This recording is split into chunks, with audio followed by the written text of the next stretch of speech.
Have you ever had that strange, fleeting sensation that the one living your life isn't really you? That the voice in your head that never seems to stop talking, worrying, and judging is just a narrator and not the protagonist of the story? This question isn't an invitation to a new philosophy or a complex metaphysical debate. It is a direct inquiry into the most fundamental assumption you have about yourself, an assumption so deeply ingrained that you've likely never thought to question it. You operate every single moment of every single day under the foundational belief that you are a self, a person, a thinker, a me, located somewhere behind your eyes, inside your skull, looking out at a world that is separate from you. You feel like a pilot in a complex machine, a driver in the vehicle of the body, peering through the windshield of the eyes at an external reality. This core belief, this primary illusion of a separate self, is the hidden source of every struggle, every feeling of lack, every conflict, and every ounce of suffering you have ever experienced. The journey we are embarking on together right now is not about learning something new to add to that self. It is not about giving that one person in your head a new set of spiritual beliefs to make it feel better or more enlightened. The journey is one of subtraction, of deconstruction, of simply and directly recognizing what is already and has always been true. You are not the one looking out. This recognition doesn't change a single circumstance in your life, and yet it changes everything. It inverts your entire universe, not by rearranging the furniture in your house, but by revealing that you are the house itself and the sky and the entire landscape in which the house appears. It is a fundamental alteration of your relationship to all of existence, a homecoming to a reality so simple and immediate that it has been overlooked this entire time. This illusion of being a separate, isolated self is the master architect of all human dissatisfaction. It is the foundational assumption upon which the entire edifice of suffering is built. Think about it. Every single feeling of inadequacy, every nagging sense that you are not enough, every desperate search for fulfillment in a relationship, a career, a possession, or an experience is rooted in the unshakable belief that there is a you that is inherently lacking, incomplete, or flawed. Every instance of fear, from the subtle social anxiety of walking into a room full of strangers to the existential terror of death, is predicated on the idea that there is a fragile, vulnerable you that can be threatened, judged, harmed, or ultimately extinguished. We spend our entire lives polishing, defending, and trying to improve this self, this me character in our minds. We build elaborate stories around it. I am a successful person. I am a victim. I am an anxious person. I am spiritual. We then go out into the world and desperately try to validate these stories, seeking experiences and people that confirm our identity and avoiding those that challenge it. But here is the radical, liberating secret. This self that you have been so diligently trying to protect and perfect has never had any real, solid, independent existence. It has only ever existed as a persistent, self-referential pattern of thought, a collection of memories, beliefs, and sensations bundled together by the mind and given a name. It's a phantom, a ghost in the machine. The invitation here, right now, is to pause the relentless project of self-improvement and to simply notice what is undeniably present when all of that mental activity quiets down. even for a moment. Notice the simple, effortless, undeniable awareness that is here. It is the silent, spacious background in which these very words are being heard. It is the awareness in which the feeling of the chair beneath you appears, the awareness in which the ambient sounds of your room are appearing, the awareness in which every single thought, every sensation, every emotion arises and passes away. This ever-present, silent, knowing awareness is not something you have to achieve or attain. It is what you are. Fundamentally, it is your true nature, pristine and untouched by the chaotic story of you. And this is not some new age, revolutionary idea. It is the single, unifying truth that the great spiritual and wisdom traditions throughout history have been pointing to, each using its own unique language and cultural metaphors. These are not philosophies to be adopted or belief systems to be memorized. They are signposts, pointers, back to your own direct, immediate experience. The Zen masters ask you to discover your original face, the face you had before your parents were born. This isn't a clever riddle. It's a profound instruction to look beyond the conditioned personality, the name, the history, and the body you've been told is you. In Buddhism, the central doctrine of anatta, or toi, no self, is often misunderstood in the West as a nihilistic denial of existence. It doesn't mean that you don't exist. It means you don't exist as a permanent, solid, independent entity. The you think you are is a dynamic process, a constantly changing flow of thoughts, feelings, and sensations, like a river that is never the same from one moment to the next. The Advaita Vedanta tradition of Hinduism describes the ultimate reality as Brahman, the one undivided consciousness, and points to the witnessing consciousness within you as the direct doorway to this truth. It encourages you to see that you are not the thoughts, emotions, or experiences that parade through your mind, but the silent, detached witness to them all, the screen on which the movie of your life is playing. And remarkably, this ancient wisdom is now being echoed in the sterile laboratories of modern neuroscience. Scientists studying the brain are increasingly revealing that the unified, cohesive self we feel ourselves to be is a brilliant but ultimately illusory narrative constructed by the brain's left hemisphere. Famous experiments, like those pioneered by Benjamin Libet, have shown that our brains initiate actions well before we have the conscious sense of having decided to act. The feeling of, I decided to raise my hand, is in many cases a story created after the fact, a post hoc rationalization to maintain the illusion of a central commander, a CEO in the skull. The self is a fantastic PR agent for the brain, taking credit for all the good stuff and creating a seamless story of agency where there is largely just complex, unconscious processing. Science is confirming what the mystics have been saying for millennia.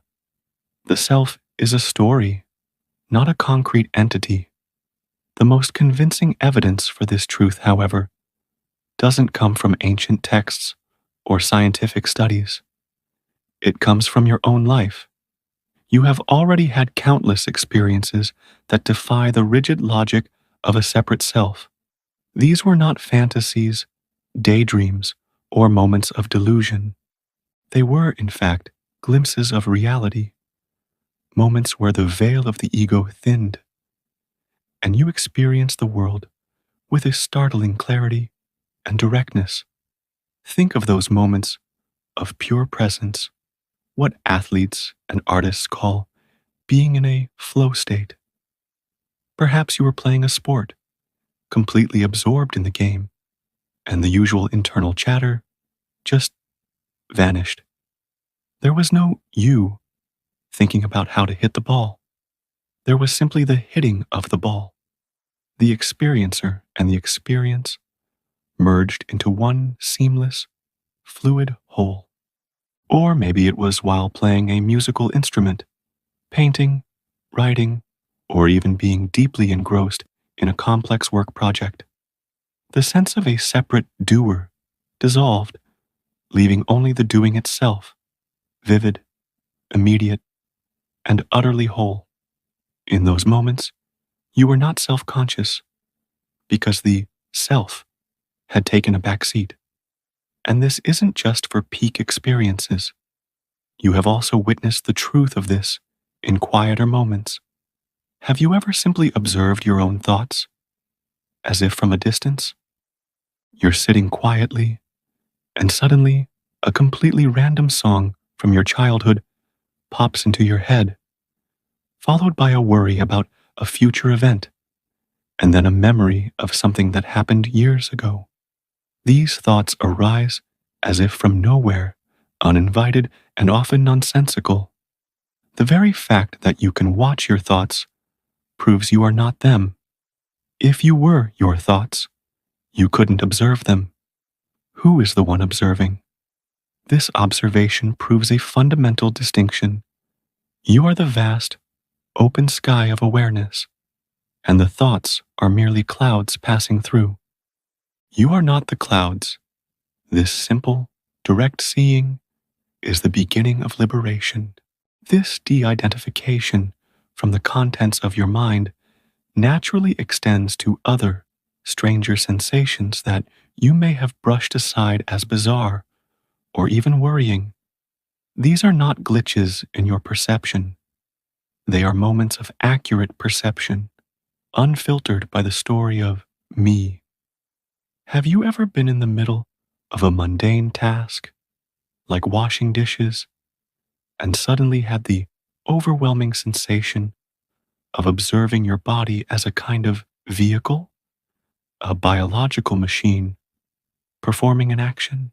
You might look down at your hands moving in the water and feel a momentary, profound disconnect, a sense that I am the awareness that is experiencing the sensation of hands, not an entity confined within them. Or perhaps you've caught your own reflection in a mirror or a shop window, and for a split second before the recognition, "That's me," kicked in, you simply saw a human face, a collection of features, without the heavy baggage of personal identity attached.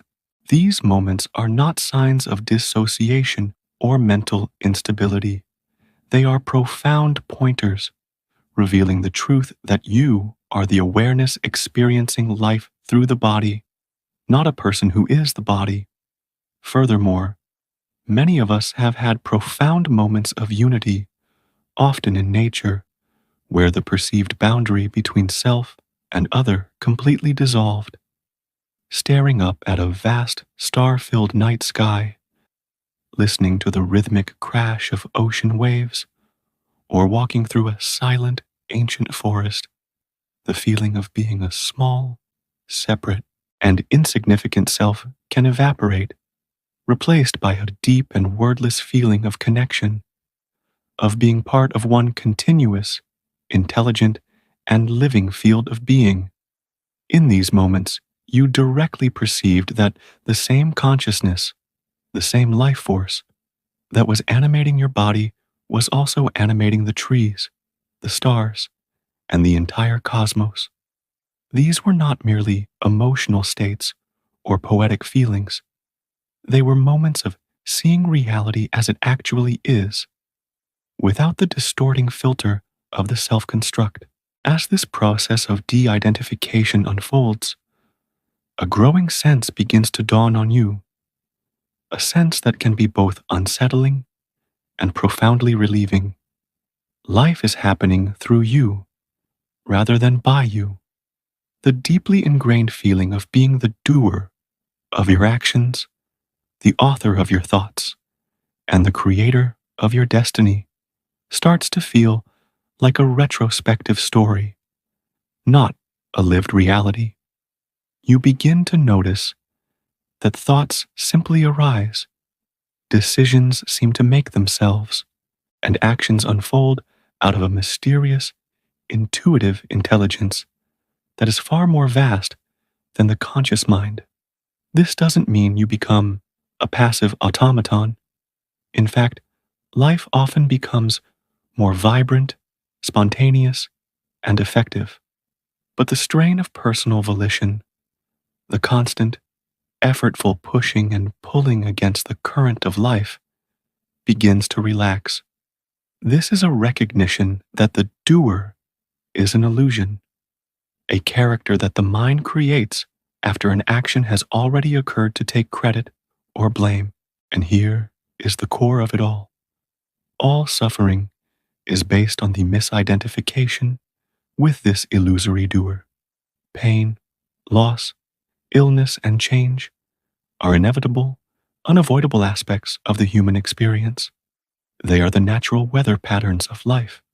Suffering, however, is an optional extra.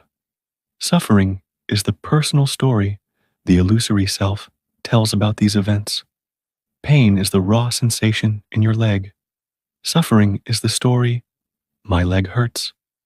Why is this happening to me? I can't stand this. It will never get better. Loss is the absence of a person. Suffering is the story, my life has no meaning without them. I am incomplete now. When you see through the me to whom these things are supposedly happening, the resistance to what is naturally dissolves. The story has no one to stick to. This is the heart of the Buddha's teachings. He identified that the cause of all suffering, dukkha, is craving or clinging, tanha, which is the desperate, never-ending activity of the illusory self, trying to secure itself, to find permanent pleasure, and avoid pain in a world that is inherently impermanent. The solution, therefore, is not to get better at securing the self, but to see through the illusion of the self entirely. I remember this realization landing for me, not as an intellectual concept, but as a shattering, undeniable reality. I was several days into a silent meditation retreat, immersed in stillness and quiet. My body ached, and my mind, deprived of its usual distractions, was a raging tempest of boredom, anxiety, and endless, repetitive stories about myself. The instruction was simple: watch the breath. But my mind refused. It was churning, planning, regretting. In a moment of sheer exasperation, a simple inquiry arose, not from my intellect, but from a deeper place of genuine curiosity. Who is it that is watching all these thoughts? I turned my attention inward, not to look at another thought, but to look for the thinker, the watcher, the I that was supposedly at the center of it all. I looked, and I looked, and what I found was nothing, absolutely nothing. There was no little person sitting in a control room in my head. There was no central entity. In the very act of looking for the I, it vanished. What remained was just an empty, silent, aware space. In that vast, open space, thoughts were still appearing. The sound of a bird outside was appearing. The sensation of the cushion was appearing. But there was no one in here to whom it was happening. The observer was an illusion. There was only the observing, only this boundless, clear awareness. For a moment, it was utterly terrifying. It was a cognitive and existential freefall. The entire foundation of my personal identity, the story of me that I had spent a lifetime constructing, crumbled into dust in an instant. It was a death. But what died was a fiction, and in the wake of that terror, A profound peace and liberation flooded in, a peace that was not dependent on any circumstance. The identity that was revealed was not a fragile person, limited to a single body and a finite lifespan, but the boundless, timeless space in which all things, including that body and that lifespan, arise and subside. It was the shift from believing I was a single wave, terrified of crashing on the shore, to realizing I was and had always been the entire ocean. You, the one hearing these words right now, may be standing at a similar threshold. This conversation, this inquiry, is not reaching you by accident. You are here because the tightly wound structure of the separate self is beginning to weaken, and the light of your true nature, pure awareness, is starting to shine through the cracks. There are signs, if you know what to look for, that you are ready for a permanent shift in identity. The most common sign is a deep and pervasive exhaustion. The story of you, maintaining it, defending it, promoting it, worrying about it, has become hollow and profoundly tiring. The constant effort of pretending, of managing impressions, of striving and seeking, has begun to feel utterly pointless. Along with this weariness, you may be noticing more frequent gaps of pure, silent awareness in your daily life. Moments perhaps just for a second or two between thoughts where there is just quiet presence. The mind stops, and for a blissful instant, there is just seeing, just hearing, just being, without a narrator commenting on it all. These gaps are becoming more noticeable, more inviting. Finally, the boundary between you and the world is becoming more porous, more transparent. You look at a tree, and the sense of me here looking at a tree out there begins to dissolve. There's just a unified field of seeing, a shared sense of aliveness. These are not signs that you are losing your mind. They are signs that you are finding your true one. This is a critical window of opportunity, a moment of profound spiritual readiness, prepared by your entire life's journey, by every struggle and every joy. It is a moment where a permanent awakening from the dream of the separate self is not just a distant possibility, but an imminent reality. The key to navigating this threshold, the secret to making this shift permanent, is to understand its inherent simplicity. The greatest obstacle is the mind's tendency to turn this into another project for the ego. The ego hears no self and thinks, okay, I need to become no self. I need to get rid of myself. This is the ultimate spiritual trap. It's the self trying to annihilate itself, which is an impossible and deeply frustrating task. The key is to stop trying to become no self and to simply notice that there is no self. The self was never real in the first place, so there is nothing to eliminate. It is exactly like waking up from a dream in which you were being chased by a monster. You don't have to fight the monster or find a way to escape it. You simply have to wake up. The moment you realize you're dreaming, the monster loses all its power. The classic analogy is that of mistaking a rope in a dimly lit corner for a snake. You might spend hours feeling terrified, planning your escape, or trying to find a weapon to kill the snake. But all that is required for the fear to vanish completely is to turn on the light.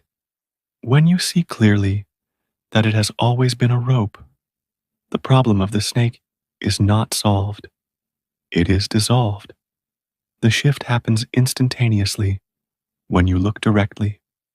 So the practice is this.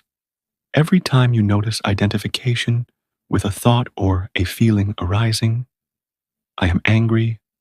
I am anxious. I am a failure. Simply notice it.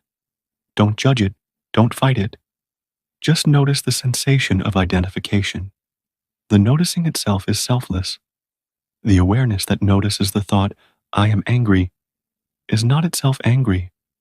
It is silent, peaceful, and clear.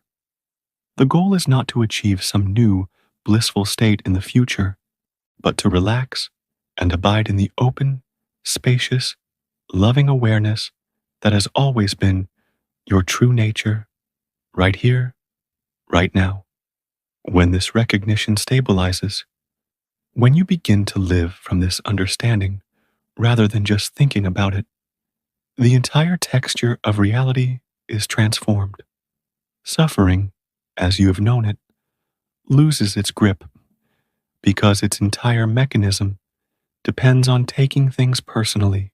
When a difficult situation arises, there is no longer a solid me at the center of it to feel attacked, victimized, or diminished. Events happen, but they happen in the open space of awareness, and they are no longer interpreted through the narrow, self-referential filter of, what does this mean for me? An unconditional peace that is not dependent on circumstances, a peace that was always present but was simply veiled by the noise of the mind, becomes your natural baseline. The frantic search for happiness in external things comes to an end because you have discovered the ever-present source of peace within yourself. Even the ultimate fear, the fear of death, begins to dissolve. How can you fear the death of the body and personality when you know with unshakable certainty that your true identity is the timeless, formless awareness in which the body's life and death appear as a brief, beautiful, and transient play of light? You realize you are not the character in the movie, you are the screen on which it is projected. The screen is not born when the movie begins, and it does not die when the movie ends. Life itself becomes an effortless and intelligent flow. Instead of fighting against the current, you learn to dance with it, trusting the inherent intelligence of the universe that flows through you when the obstructive ego is out of the way. And love ceases to be a transactional emotion, a negotiation between two separate selves. It becomes your very nature. It is the simple, profound recognition of the one awareness, the one self, looking through all eyes. You look at another person, and you no longer see an other, but yourself looking back at you. Your perception of the world becomes pristine, direct, and incredibly vivid, revealing the astonishing, breathtaking beauty of a reality that is no longer filtered, judged, and labeled by the constantly chattering mind. This recognition, this awakening, is not merely a personal, selfish realization designed to make your individual life more peaceful. It is an event with cosmic significance, a vital contribution to a collective awakening of consciousness on this planet. The illusion of separation is a shared dream, a collective hypnosis, since, in reality, there is only one consciousness, one underlying awareness that is the source and substance of all things. Every time that consciousness awakens to itself through an individual form like you, it weakens the collective illusion for everyone. It's like a single neuron in a vast brain firing in a new way, sending a signal that makes it easier for other neurons to do the same. Your awakening is not just your own.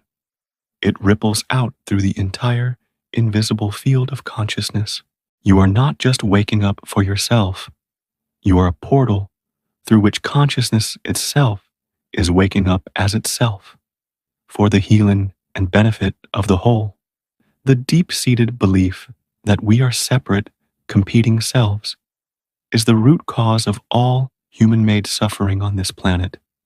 War, greed, tribalism, racism, and the catastrophic destruction of our environment. These are all symptoms of a single core disease, mistaken identity.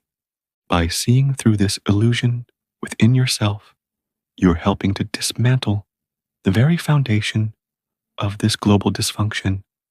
Your personal liberation is inextricably linked to planetary liberation. You are a cell in the body of humanity, and when you heal, you send a current of healing to the entire organism. So, where do you go from here? The journey forward is one of stabilizing this recognition and integrating it fully into the fabric of your daily life. This is not a one and done event for most people. It is a continual process of seeing through the subtle, sneaky ways the ego tries to reconstruct itself. Be warned, the ego is a master of disguise. It will even try to co-opt the awakening itself, creating a new, more subtle identity. The spiritual person, the enlightened one, the one who is beyond ego. The practice is to remain vigilant, to compassionately but clearly see through this final, most refined mask. The first conscious step on this path of integration is to make a declaration, to plant a flag in the ground of this new, yet timelessly familiar reality. By acknowledging, with as much conviction as you can muster, I am not the one looking out. You affirm the truth that is dawning within you. You are not the person, the personality, the character you have pretended to be. You are the deep, silent, knowing awareness in which the person, the eyes they look through, and the entire magnificent, terrifying, beautiful world appear. This is your homecoming. This is the end of your exile. This is your return to the infinite, unchanging, and unconditionally loving reality you have always been and could never not be. What would change in your life right now, in this very moment, if you knew with absolute certainty that your true nature was boundless, fearless, and already whole? What burden would you finally set down? What decision would you no longer be afraid to make? Take a moment with that. The answer is the beginning of your new life. Start here, today. As you move through your day, notice the space between your thoughts. Feel the simple sensation of your feet on the ground without the story. Look at a flower, a cloud, or the face of a loved one, and for just a moment, drop the labels and just see. These small acts of present moment awareness are the threads that will weave this recognition into a new way of being. Thank you for walking this path with me. If this conversation resonated with you and you wish to explore these ideas further, I invite you to subscribe to the channel and join our growing community.